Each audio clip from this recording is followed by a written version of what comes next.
I am joined today by Marguerite Levin, who is a bridge player, but also a professional clarinetist in the Boston area. So, welcome, Marguerite. Well, thank you very much, Adam. I'm thrilled to be here and thank you for inviting me. Well, I've always been fascinated by the link and the similarities between bridge and music, and so that's why I really wanted to talk to you.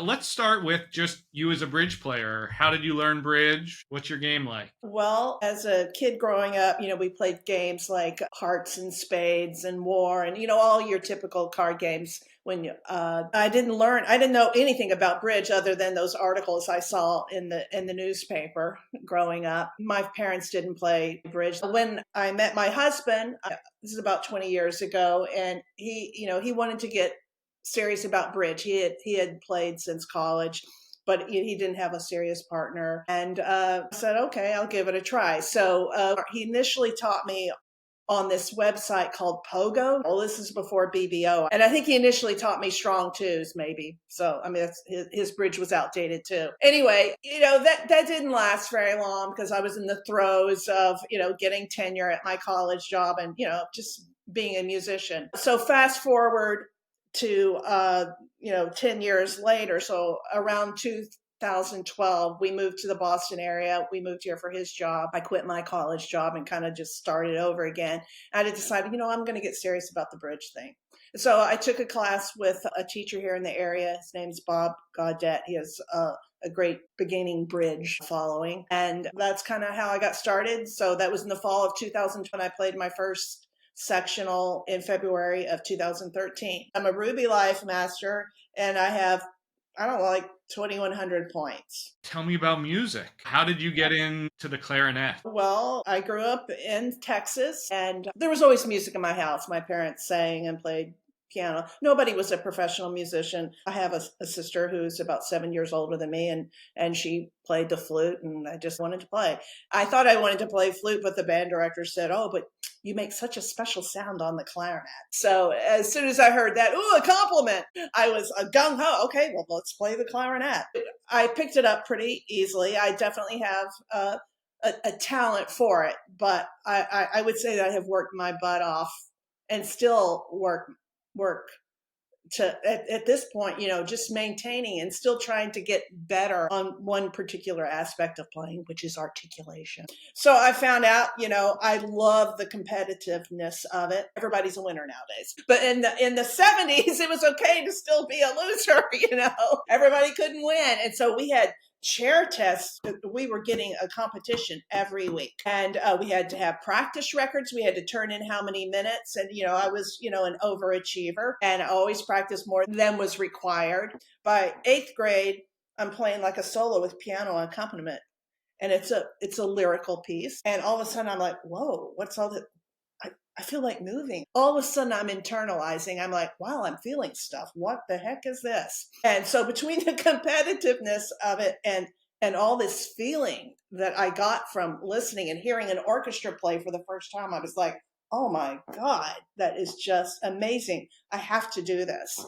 And so it pretty much, since 1975, I would say it's just been like gung ho, just straightforward. And there's always something new to learn or something to keep getting better at. That's why I love bridge, because they're both related, so related to each other, because there's always something to be working on. You never run out of hands. You never run out of music to play. And you have to revisit to improve on the things that are really hard. With that level, what is the teacher grading you on? Rhythm's always at the top of the list. And tone quality would have been in there, but it probably was beneath the rhythm and notes. So the right pitches, quality of sound. Musicality, and everybody's a little different in the hierarchy of those, but that's, I'm sure, what he was doing. And when you turned in your practice logs, how much as a 12-year-old were you practicing? Well, you're supposed to do 30 minutes a day.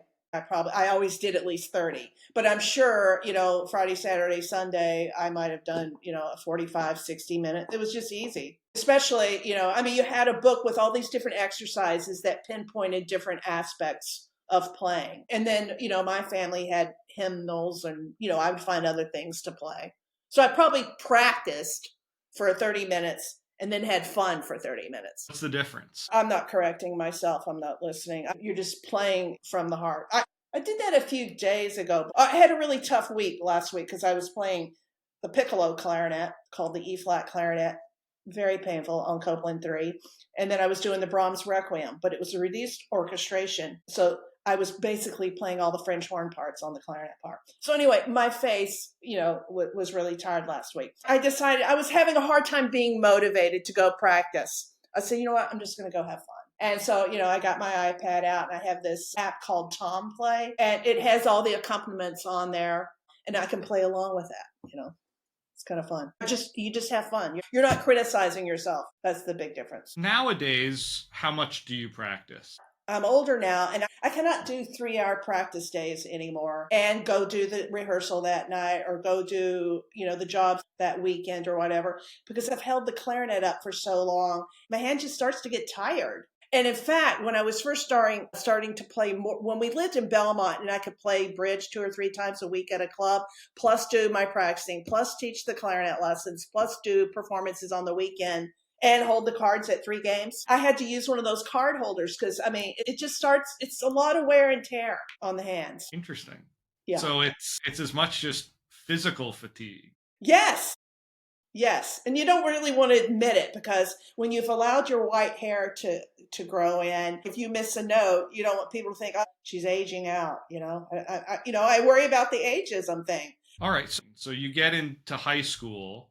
Mm-hmm. Did it ever take over your life? Yeah, it was all consuming. I just knew as soon as like I told you, as soon as in junior high, felt what you feel from playing lyrical, gorgeous things, I was like, I have to, it's like a drug. I had to do this for the rest of my life. There were times that I was, gosh, maybe I really should be majoring in something else, but I was always petrified that I would hear something on the radio one day, Rachmaninoff's Second Symphony or whatever, something with a great clarinet part. And I would just, break down and fall apart because I had not pursued it and kept it up. So there was an orchestra in your high school? No, we only had band. I had to audition for the youth orchestra in town. They only took like 3 or 4 clarinet players. You're always auditioning, constant auditions, constant chair tests, always being tested. And that's before they had the screens and blind audition. When you're in junior high and high school, you would go into a room and it would always be a panel of band directors and they weren't looking at you. Interesting. Texas always was very good about that.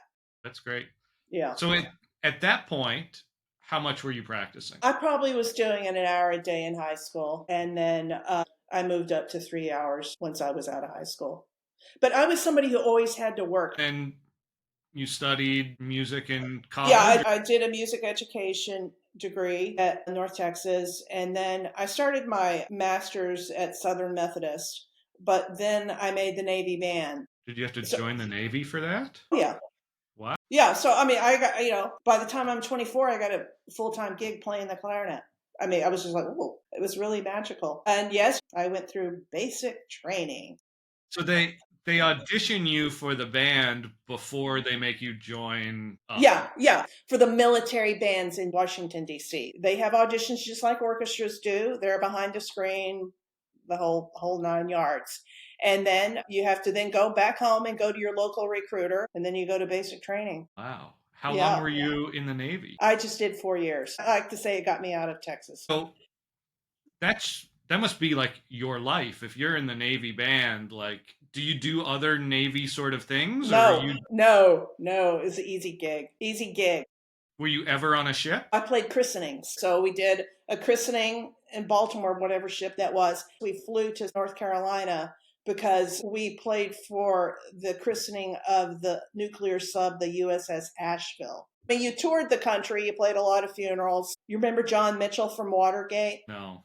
Okay. He was one of Nixon's cronies, and I played his funeral. So what does a daily schedule look like when you're in the Navy band and this is your job? Well, if it's concert band week, you're doing a 9 to 11:30 rehearsal, and then that's it for Navy. Then you go home, and some people teach privately. I was working on my master's degree, so I was often going to classes and then keeping up a 3-hour practice session. And then do you practice on your own in Yeah, yeah, addition to that yeah. So rehearsal? when I say I'm practicing 3 hours, that's me practicing 3 hours at home on my own because I'm going to graduate school. So when you're practicing on your own like that, how much is Yeah. working on a specific piece and how much is just Okay, working so on now general? now we're getting to the stuff that I think relates to to bridge. Okay, so I have a routine, and I share this with my students. More of my practice time, I would say that 35% of my practice is just the warm up stuff, the basics, long tones. And then I'm doing different types of scale work. It's not just major and minor scales. It might be whole tone scales, scales and thirds, returning scales, interrupted scales. I mean, I'm just, always, working the fingers, working on your facility. And then there's that whole articulation issue, which I mentioned earlier. That's like something that's like the hardest thing for me, being able to articulate to tongue really quickly on passages. So then I got to work my tongue muscle. Nowadays, I try not to do more than a half an hour on it because I know that, I've got a rehearsal that night, or I know that my hand starts to just wear out. And then I might bring up a couple of etudes, which are studies that all instrumentalists use that focus on a particular aspect of one's playing, be it legato, big intervals, phrasing. I mean, it's just, different things like that. So that could be easily an hour gone. And then maybe an hour on whatever music I have coming up this weekend. So when you're practicing music, how do you evaluate yourself during your solo practice? Well, I mean, I'm constantly listening. I mean, you have to actually listen. When I'm practicing clarinet, I've got the listening ears on. And so you got to notice that going between the G and the B flat above the staff, I'm not quite hearing a smooth transition there. And then it's taking, half a minute and just working the interval. You can't do the fun practice, which is just play through. You have to listen to yourself. At this point, you've been doing this for decades Yep. and you're putting in hours every day. Do you think you are still getting better or just maintaining your level? Okay, so I'm in my early 60s. I still think I'm getting better. 60 is the new 40 as far as I'm concerned. I mean, I still feel like a sponge. I got so much to learn, and I'm looking forward to just soaking everything I can in the next 20 years before I think I'm old. So let's compare yourself as a clarinet player today Yeah. to 10 years ago, 20 years ago, 30 years ago. You think you're a stronger player, better player today than back then? Yeah, because I'm a great ensemble player. I feel like all that experience has paid off, and that I can get a call. This has happened to me many times in my career where a high profile ensemble says, "Oh, principal this, second player this, had a family death. We need you." And I just pop in and play a performance. Wagner's Das Rheingold at the Kennedy Center with no rehearsal. Somebody had had a death in family, and I just popped in and played second clarinet, on a Wagnerian opera I had never played before. I mean, that's crazy, but that's what musicians are trained to do. I'm sure my neighbors wonder, does she ever do anything besides all these scales? It's super important. It keeps my facility. So if a music director was holding an audition and behind the screen they heard Marguerite today and they heard Marguerite 20 years ago. They would hear an expressive musical performance, somebody who sounds experienced, but somebody who is not flawless. So I'm not like the student who is in the practice room in college practicing 6 hours a day because they don't have to work. I never practiced like that because I had to work. No, they're going to win the audition every day of the week because they're going to go in. Everything is going to be right in its place. It's not till they start playing with the ensemble that their lack of experience comes to the fore. So technically, maybe 20 years ago you were stronger, but expressively today you're stronger. I would say I'm the same expressively. I would say that I'm a better ensemble player than 20 years ago. It's about being able to react when the pitch is just a little off. I know whether to go up or down. to manipulate the pitch. When I see a measure coming up that, oh, I don't think I'm going to quite be able to tongue every single one of those notes, I know how to make it work, to make it sound like I tongued every single one of those notes. I've learned some more tricks. Interesting. Yeah. Is there any parallel between being a good ensemble musician and being a good bridge partner? Like you're saying that being in an ensemble is different than being a soloist, and it's Right. a different sort of skill. Right. For me, the thing that's similar is the whole practice thing and listening to your partner, being willing to compromise. How does compromise show itself in a musical ensemble? For instance, I know that the flute is extremely sharp on some notes up in their top range. If I'm playing the octave below, help this person out for God's sakes and play it a little higher. Okay, it may be that, yeah, if I go to a tuner, it says this is where it is. Suck it up, get the pitch down. But I mean, it's very difficult for a flute player up there. I mean, it's not just put your fingers down. There's all this stuff you've got to do with the way the air is blowing, your throat. I mean, there's a lot of things involved. We help each other out. I mean, you have to. But we're always compromising. Once you get to the professional level, let's say we're at the New York Philharmonic, where Mm-hmm. I spend a lot of time. Mm-hmm. What differentiates the first chair from the second chair from the third chair? Like if they were behind a screen auditioning, could you tell the difference between the guy in the front and the guy in the back? I bet not. No. Not at that level. No.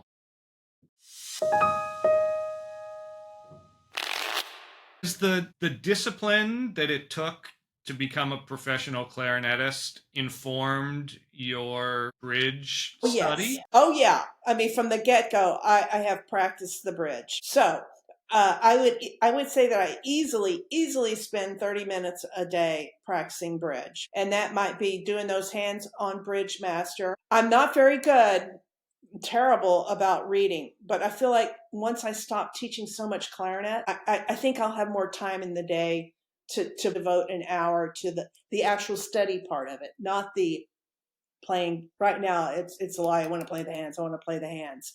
I always do a day-long tournament, some bridge master. Occasionally I read an article. I've started writing down what I need to do to get to the next level. Let's say I bring my 12-year-old to you, who seems like, has some talent, and their goal is to be a first chair clarinetist in a major orchestra. What sort of training regimen do you put together for them? Like, what is their life for the next 10, 20 years going to look like? Well, I still think a 12-year-old should still be a 12-year-old. I still think it's good to study other subjects and to be well read and well traveled if you can afford it, because I think that helps your art. You might find an Eastern European, conservatory trained person that would give your 12-year-old, a 3-hour regimen. But, I won't do that because I think that causes burnout. And you can kind of tell, but when the kid comes into the lessons every week, whether they're really into this or not. I've had many talks, with parents that, I don't think your child is really into this. Yes, they've got the talent, but talent's a small part of it. You got to work you have to have a fire. You have to be willing to work. How many bridge players, who just want to have fun and just want the social aspect of it? I mean, I love all that too, but if you want to get good at this, you've got to do some work. Yeah. So if this 12-year-old kid is gung-ho Yeah. and they want to do it, Okay. you're recommending? I'm giving them a warm-up routine. I'm giving them etudes. I mean, they're getting a practice regimen.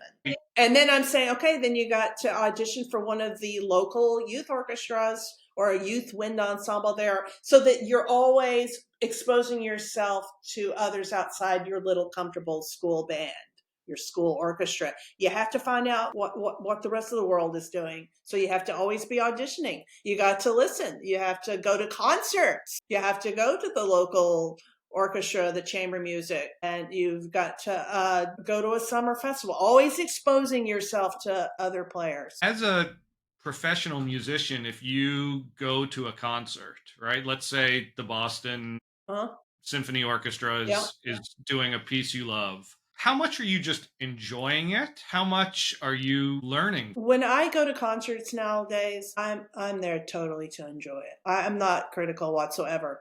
But boy, one is that way in their 20s and 30s, probably even early 40s, because you're so intent on improving yourself that you're trying to figure out what they're doing. But in my 20s, I wasn't hearing things critically, probably still, even though I was probably trying to.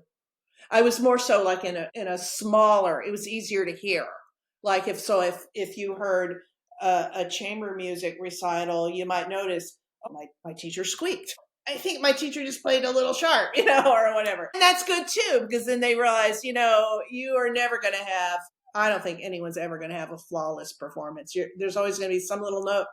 I just wish I had played just a little higher on that note. It sounded a little pitchy to me. I think that musicians make for really good bridge players. Me too. Why do you think that is? Especially ensemble players. An ensemble musician is a multitasker. So imagine that, okay, you have practice, so you can do this fine without a lot of thought. But you know that certain notes are sharp or flat on your instrument. So you got to think about that while you're playing.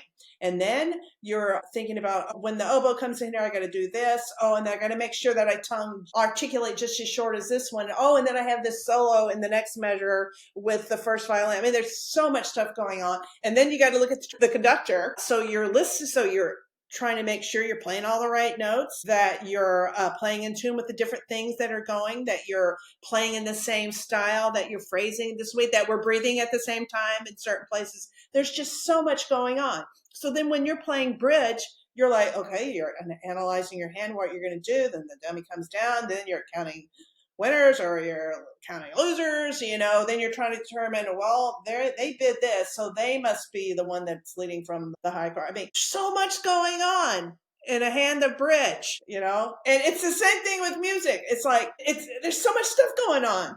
Is there also an element of like pattern recognition? Well, for playing music, that's another reason why you do all that warm-up stuff on your instrument, all the different types of scales there are to play. Because then when you're playing the music, it's just like, there are things I see, oh, that's just a chromatic passage. I don't even have to read the notes. I just noticed that that's chromatic so that I can look at the next measure, which is really the hard measure. That's right. Right. Yeah. And I think it's very similar in bridge. As a not very good musician, I have to look at every note and I have to tap it out, the rhythm, if it's irregular, whereas you're already on to the next measure. Right. Yeah, and it's like that playing a bridge hand. I think that when I look at a hand compared to my students, they get focused on certain elementary things that are automatic for me. Right. And so they're like, okay, we need to draw trumps, and they have to think about this suit combination. But I just know the suit combination. And so I'm on to the next thing of what are the entries like, and this 9 might complicate things or whatever. And Mextroth is a level ahead of me, or 2 or 3, right? And so the things that I'm focused on, he sees immediately. Right. And he's on to the next level. And yeah, I think good bridge players do think in terms of patterns, in terms of 5-4-2-2 and 6-3-2-2 and things like that. And like reading music, you see, all right, there's a triplet. I know what that is, right? 4 quarter notes. Okay. Oh, then here's a half note mixed in, whatever. I think you're thinking in patterns in a similar way. Rhythmically, for sure, and note wise too. Like. That's when an it's interval. like that's a third. Oh, that's a measure of thirds. Oh, that's just a measure of fourths. I've practiced those a gazillion times for the last 4 decades. Yeah. Absolutely. Yeah. I wish I did that in bridge. Yeah, and that's the difference. Yeah. Right? I mean, I'm thinking about suit combinations, like, if I know I have this 8-card fit, most of the time it's going to be 3-2. Occasionally it's F4-1, and you got to do a test here to see. But I'm not good at that. I wish I were a lot better. Right. And I wish that I were a lot better at looking at a measure of music and being like, oh, those are all thirds. Yeah. And I have to go C, E, G. Right. No, I don't do that. Exactly. But I wish I could figure out how to do that part of my music. How is it that I've been playing this long and I feel like I'm still just so inept? I'm talking about bridge here. Yeah. I mean, I've been playing piano for 30 years and I'm inept. Oh, I doubt that. Well, at reading music, I'm very poor. Well, so maybe you're just not a sight reader. Yeah, But what happened for me in music is I had this great ear and I just leaned on it. And so I didn't spend the time working on these other things. I did the fun stuff. I played the Beatles instead of playing Bach. And I would learn a piece and then just play that piece over and over again and know Yeah. it 100%. There are certain pieces that I played so I can play blindfolded. But if you put the music in front of me, it would be almost meaningless. Wow, so you really are playing by ear. So I wished I were better at that. Like if you told me one of my favorite sting tunes, Fragile, Marguerite, play that, I would play a bunch of wrong notes trying to pick it out. It would take me a minute, but I would get it. But if you gave me the sheet music, it wouldn't help me very much. Oh yeah, me, I'd be like all over it. I mean, I'm like a good sight reader. And in fact, I think my Navy band audition, I came close to just acing the sight reading because I play with no fear. Yeah. Speaking of confident, boy, is that a big deal in bridge. And that's a huge big deal in music. You cannot perform unless you have confidence. And boy, is it important for the beginner and intermediate player having confidence. One of the themes that I keep hearing as I'm doing this project this year is that actual bridge skill is not what differentiates most people. It's how well they actually play, how much of their talent they get at the table. Does that resonate for you, for musicians? Yeah, because it's like once you're at the table or at the performance, you did all the study, you did all the practice, whatever. Then you just go in and play your game. And you cannot be cluttering yourself with thoughts that aren't helpful in the moment. You got to just like study and practice enough so that you're not worried, oh, I should have spent more time on my slam bitting or I should know minor wood better than I do, or to this day, I'm still like not confident about all the ways to use Lebensaal. I have both of them on my card, but I'm just like, okay, do I have that straight? Do I really have Lebensaal straight? Okay, so if I got to really study and know my stuff, because if you've got any of like, oh, I should have done a little bit more of this on the day of the performance, the day of the tournament, you have to, that all has to go away at the table. What do you do when you're playing a concert to make sure that you are there in the moment and getting the best out of yourself? I wasn't good about this probably until I was in my 40s, learning to compartmentalize. And I think this would, everybody's got whatever they're dealing with. Could be family issues, financial issues, what's going on in the world, right? All that has to go away. It's just like, because they're still going to be there. Whatever's going on in your life in any given day, it's still going to be there once this bridge match is over with, just like it's still going to be there when I get done with my 3-hour opera. You're just learning to shut it out. You can't have clutter. You can't have clutter to do well at either of these things. Do you have any performance day rituals or anything that help you with that? I still do my routine, my warm-up routine. So I might, a half hour of just my basic stuff. If it's a difficult piece, I'll go over those pieces slowly. I won't do them always at tempo. If I do them at tempo, I'll do it like once. Because usually I have so much adrenaline going on that day that can kick it too fast, or I just don't play cleanly if I do it too many times. Just more, I practice slowly more than I do fast. I've always wondered when I show up and 5 minutes before the performance starts and all the musicians are on stage practicing. Yeah, they're going over the difficult passages. Yeah, is that the equivalent of like a pitcher going out into the bullpen and warming up their arm? Right. How much of that is physical, like getting your fingers loose and your lips loose? Being a musician it's very athletic. It's just, making sure the fingers are working, making sure that you're taking, if it's a long lyrical phrase you're working on, you're just making sure, oh yeah, I'm taking the right amount of air and I'm eliminating it at the right pace so that I can get to the end of this phrase. Do you think that's something bridge players should do? Before a tournament, that morning, we're still in our hotel room. I'll go on bridge base and just play a few hands. And I call it warm up. Yeah. Yeah. I don't know if that helps. I think it's about getting my count, because bridge is so much about numbers and counting, and I'm just getting my counting brain on. Yeah, it's always been weird to me that bridge players don't warm up. Like I've never warmed up. I feel that way with playing. Most wind players, definitely feel that way, that you've got to get the muscles warmed up. And to me, your brains, you got to get your muscles warmed up. Why wouldn't Yeah. you play a few hands? Yeah, it's something I'm experimenting with, just getting your phone out and playing a couple Yeah, hands. I always do that. All right. Are there any other bridge music parallels? Here's an idea for you. Do you find that occasionally you just need to take a day off from bridge? Because I totally do that in music. Yeah, like especially it's what? A Sabbath.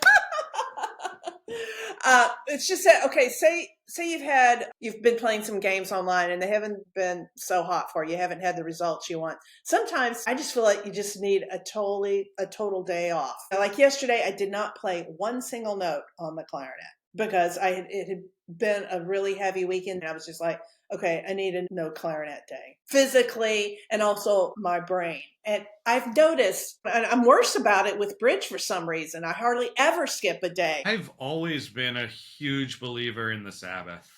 Not, I think that the ancients were onto something, that 6 days on, 1 day off is a really good Yeah. schedule. And I also love the idea of sabbatical or jubilee, that, you take so many years and then you need a little break. Right. It's like leaving a field fallow for a season. Yeah. It needs that time to Yeah. regenerate. And I'm not good enough about it. I end up working around my student schedules. And so, some of them work and, we can only do it on Saturday or Right. Sunday or whatever. Right. But I'm a huge believer in taking that day off. And if I get knocked out at a big tournament, my preference is always to take the day off. Now, I'm also there to play bridge. You're just saying if you didn't make the finals, that one day you'd go explore the city or whatever. I would rather do that. Now, I usually end up playing because my partner took time off work and he wants to play bridge and we want to practice. But I think these 10-day tournaments really are a grind. I can't imagine because I only do like 3 or 4. Well, thank you, Marguerite. This has been really interesting, and I think the parallels are really fascinating. Just because I think music players do make good bridge players. All right. Well, thank you again. I think a lot of people are going to find this interesting. Okay. I know I did. Okay. Well, thanks for asking me. It was fun.